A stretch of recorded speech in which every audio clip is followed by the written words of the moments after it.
Man, I came here to win rings, not babysit anyone. That one statement didn't just sting, it cracked the whole Lakers foundation while fans were busy watching the Sacramento Kings close them out. On January 13th, the real collapse wasn't on the scoreboard, it was unfolding in the tunnel. Insiders say tensions exploded between Rich Paul and Austin Reeves' agent over whispers of a trade package that would move Reeves just to keep Bronny in the rotation. And it didn't stop there. Reports claim LeBron and JJ Redick clashed behind the scenes, and veteran players have quietly started pointing fingers at Bronny as the root of the locker room tension. As the Lakers, I would probably be targeting the Memphis Grizzlies as a trade partner for Jaren Jackson. Yeah, that'd be a great fit. I would. For whom? One scenario, right? Or you could say, let me withhold that. But this comes with a Austin Reeves. This comes with a very unemotional attack. But here's the wild part. People close to the team say this entire mess traces back to a message Bronny sent in the team group chat that shifted the vibe overnight. Before we even get to that leak, we need to rewind to what really happened on January 13th, 2026. On paper, it looks simple. The Lakers lost to the Sacramento Kings 124-112. Just another rough night, right? Not even close. The real chaos started the second they walked toward the tunnel. The tension wasn't subtle. Oh man, you could feel it through the broadcast. Normally, this kind of drama stays locked behind closed doors, but this time it spilled out in public. According to multiple people present, including ESPN's Dave McMenamin, Reggie Berry was already stationed near the tunnel entrance. If you don't know Berry, he's a major agent representing Austin Reeves, and he wasn't there to exchange pleasantries. He was waiting for Rich Paul. Imagine being a fan in the front row and seeing two of the most powerful agents in basketball going at it before the players even reach the locker room. That's not normal tension. That's high stakes business boiling over. Berry was reportedly furious. Reeves is approaching a potential $200 million contract extension. That's franchise level money, legacy money. And Berry allegedly believed Rich Paul was influencing roster decisions to protect Bronny's role at Reeves' expense. And now pause for a second. How does Bronny even factor into this, especially with Reeves recently dealing with injury setbacks? That's where things get complicated, because as security separated the agents, something even bigger was brewing behind the locker room doors. Sources claim the argument between agents may have distracted from a deeper confrontation, one involving LeBron and JJ Redick. Word is LeBron confronted Redick about a private understanding tied to his hiring, an understanding that according to rumors Luka was never supposed to question. This whole situation connects back to November 15th, the night many insiders say the direction of the franchise quietly shifted. The Lakers played the Milwaukee Bucks, and on the surface it looked like a statement win. Luka dropped 41 points and led the team to victory. The box score screamed dominance, but the rotation told a different story. Bronny started that night, he logged just 10 minutes, 0 points, 0 for 2 shooting, minimal impact. And at this level, production matters. It's not about personal attacks, it's about fit and timing. Luka is 26 in his prime, chasing MVP conversations. Every possession counts, and when lineups struggled, the numbers showed it. With Bronny on the floor that night, the Lakers' net rating dipped to minus 14.2. That's significant, especially in a game they won. It suggests the success came from other combinations finding rhythm. Coaches noticed that, teammates noticed that. Insiders say Redick reached a breaking point during that Bucks matchup. Cameras even caught him animated on the sideline, urging Bronny to take open shots before eventually pulling him from the rotation. That moment reportedly fractured what some around the league believed was an unspoken developmental plan, the rumor that LeBron supported Redick's hiring with the expectation that Bronny would share minutes alongside Luka. Learning in real time, building chemistry, developing under pressure. A long-term vision layered inside a win-now season. But when Milwaukee began targeting Bronny defensively, Redick had a choice: protect the long-term project or secure the immediate win. Coaches are wired to win, and that's where the internal balance started wobbling. After that game, Luka's tone reportedly shifted. In a later interview, he hinted at wanting clarity in roles and accountability across the board. No direct accusations, no public drama. Just subtle signals that he expected alignment on the court, and that's why January 13th wasn't just another lull. It was pressure finally surfacing. Contracts, rotations, expectations, development, legacy, all colliding at once. He said he's here to win championships, not babysit anybody. And if someone needs development, the G League exists for a reason. That one statement flipped the locker room upside down overnight. LeBron wasn't even active that night because of sciatica. Luka, but reports say he still stormed into the back heated, confronting JJ Redick for breaking what insiders call the understanding. This wasn't a minor disagreement. This was the moment the room split into sides. Team Luka versus Team Clutch. The second Luka made it clear he wasn't signing up to mentor by force, Rich Paul reportedly went into strategy mode. Trading Bronny would look like surrender. That wasn't happening. So instead, on January 13th, the same night the Lakers lost to the Sacramento Kings, Rich Paul went on his Game Theory podcast and shifted the spotlight toward Austin Reeves. He didn't call Reeves a core piece, he called him an asset. That wording mattered. He argued that if the Lakers wanted to protect Luka defensively, they should explore moving Reeves for a defensive anchor like Jaren Jackson Jr. Now pause right there, that's not casual analysis, that's pressure. The message felt clear: if Luka wasn't going to align with the long-term Bronny development plan, changes could come fast. And the one teammate Luka reportedly connected with most, Austin Reeves. That's not coincidence, that's chess. Think about the psychology: control the environment, control the allies, control the leverage. If you remove the people Luka feels comfortable with, you isolate him. Suddenly mentorship isn't optional, it becomes survival. That tension is what spilled into the tunnel confrontation between Rich Paul and Reggie Barry. Barry wasn't about to let his client become collateral damage in a bigger power struggle. But here's the twist. By that point, the locker room tension had already been building for months. Because Luka wasn't just frustrated about rotations. According to insiders, he felt blindsided long before January, and it all traces back to a single leaked group chat message, one that changed how several players viewed the organization. The leak reportedly showed that Bronny shared breaking trade news in the team chat before the front office could address it directly. And that trade, the blockbuster deal sending Anthony Davis to Dallas in exchange for Luka. Believe this, man.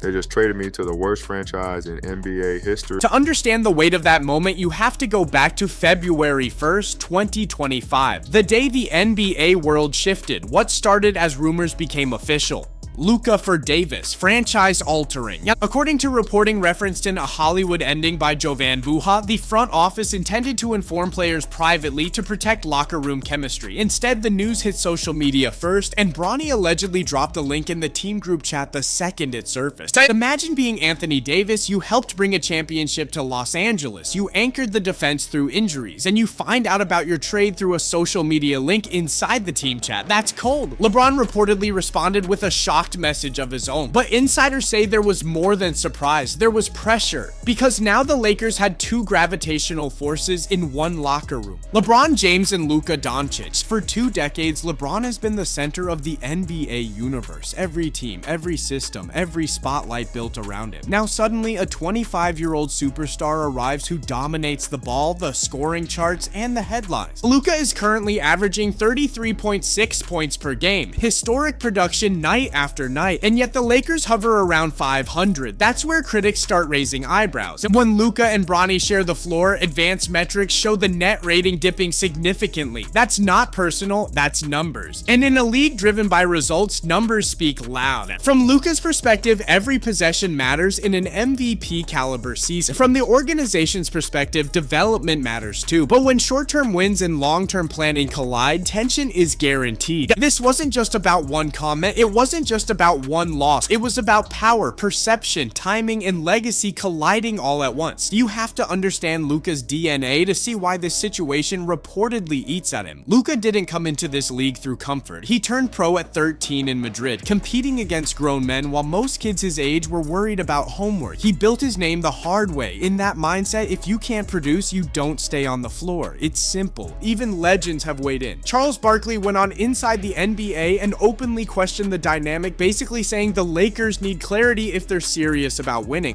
They're gonna move on, and I think that's the right thing to do. At some point, you got to turn the team over to Luka and Austin, and that's the only way you can start, because you can't be paying him $50 million a year to be the third best player on a team. When voices like that speak up, you know it's not just random noise. I wanted Luka to be the first signee of Team LeBron when he was going through his situation. And it didn't happen. He's still under the same umbrella of Nike's with Jordan, but I wanted... And here's where it gets sensitive. LeBron has never been the third option. Not in Miami, not in Cleveland. I feel like it's going to haunt me a little bit. It's going to haunt you. But I wanted him to be my guy. I wanted him to be my first. Now Luka is clearly the offensive engine, the undisputed alpha in scoring and usage. Reports suggest LeBron still wants influence over rotations, especially when it comes to Bronny's minutes. It creates this subtle power tug of war, not about talent, but about control. But this isn't just ego. According to people close to the situation, this tension has layers. It didn't start in 2026, it traces back years. There's footage from November 2025 that fans still debate, a moment after a whistle where Luka extended his hand for a simple low five and LeBron didn't respond. It looks small, but in pro sports, body language speaks loud. To understand the roots, you have to rewind to 2020. LeBron wasn't just chasing rings, he was building empire moves off the court. There were reports he wanted to expand his Nike influence into something Jordan level, his own kingdom inside the brand. And at the time, Luka was seen as the perfect face of the future. LeBron openly praised Luka in interviews. He admired the style, the IQ, the unselfish play. Some insiders believed he envisioned Luka aligned under his umbrella, but timing matters. Nike negotiations moved slow, and Luka had his own vision. Instead of aligning with LeBron's side, Luka signed with the Jordan brand. That decision wasn't personal, it was business, but symbolism matters in this league. For LeBron, who has spent 2 decades being compared to Michael Jordan, seeing Luka step into the Jordan family likely hit deeper than fans realized. LeBron later admitted Luka choosing Jordan stung a little. Fast forward to 2026, and Luka is leading the Lakers in scoring at 33.6 points per game, wearing Jordan on his sneakers while dominating at center court. Every step back three comes with that Jumpman logo shining bright. That's layered history. Now think about the psychology. For years, LeBron was the gravitational center of every franchise he joined. Suddenly, the Lakers revolve around a 26-year-old superstar in his prime. Luka isn't the future, he's the present. That shift alone can create friction. But back to that November 2025 moment. After the whistle, Luka walks toward LeBron, hand extended, basic teammate interaction. LeBron looks, then turns away. No low five, no acknowledgement. Some call it accidental, others say it was calculated. Either way, fans notice. From there, media attention escalated. LeBron's usage rate dipped to around 28% last season, one of the lowest marks of his career. In basketball terms, that's a shift in role. And LeBron has never been known for embracing a quiet supporting part. Instead of simply adjusting publicly, critics argue he began framing the narrative differently. In post-game interviews, he often emphasized how much he was sacrificing for team balance. The tone sounded reflective to some, defensive to others. Then came the ESPN interview after the Redick altercation. LeBron said, "If we're depending on a 41-year-old to be our best defender, we're in trouble."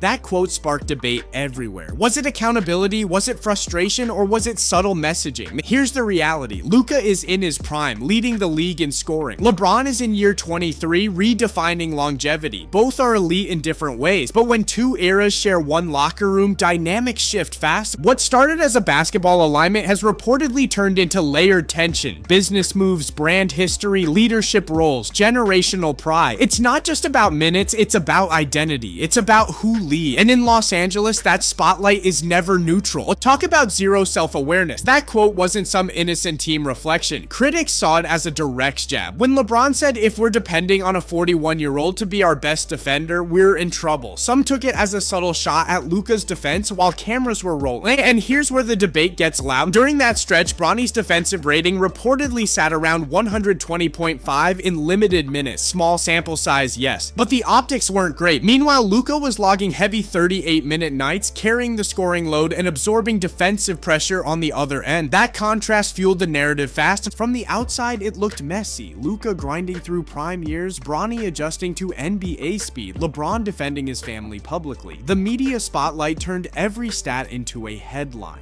Then things escalated months earlier at Madison Square Garden on March 6, 2025.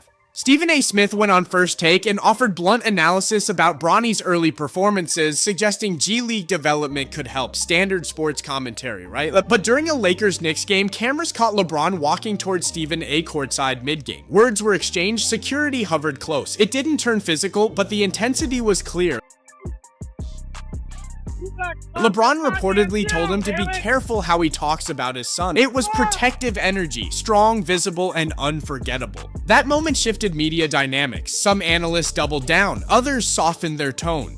Access in the NBA is currency, and when tension rises between stars and commentators, everyone feels it. Draymond Green later criticized Stephen A on his podcast, which only added more layers to the debate. Suddenly, conversations about Bronny felt politically charged. By the time February 5th rolled around, trade deadline day, everything collided. The Lakers were hovering around 500 while other contenders loaded up for postseason run. The front office faced a brutal choice: push assets for win-now defense or maintain long-term alignment around development. And they made a move, sending Gabe Vincent out and bringing in Luke Kennard. On paper, it added shooting, but many fans wanted a defensive anchor instead. Marcus Smart was already battling defensively every night, but one guard can't solve every gap. Rumors swirled about larger three-team frameworks involving names like Draymond Green. Nothing materialized. The Lakers stayed conservative. For Luka supporters, that felt like hesitation. For the organization, it may have been caution. Perception depends on perspective. Then came All-Star voting, and this was symbolic. For the first time in over 2 decades, LeBron wasn't voted as an All-Star starter. He still made the team, but as a reserve. That's historic when you consider his streak. Meanwhile, Luka Dončić led all players in fan voting with over 3.8 million votes. That's not just popularity, that's generational shift energy. The 2026 All-Star Game is set at the Intuit Dome in Inglewood, and promotional campaigns prominently feature the 26-year-old Slovenian wearing the Jordan logo. Think about that visual. New arena, new era, new face, in the same city LeBron helped define for years. For LeBron, who has been the NBA centerpiece since the mid-2000s, watching that transition unfold in real time can't be easy. For Luka, it's validation of prime dominance. For the Lakers, it's a crossroads moment. This isn't just about stats anymore. It's about legacy, brand power, leadership roles, and generational timing colliding under one roof. One era refusing to fade quietly, another refusing to wait its turn. And in Los Angeles, when power shifts, it never happens quietly. It happens under bright lights with everyone watching.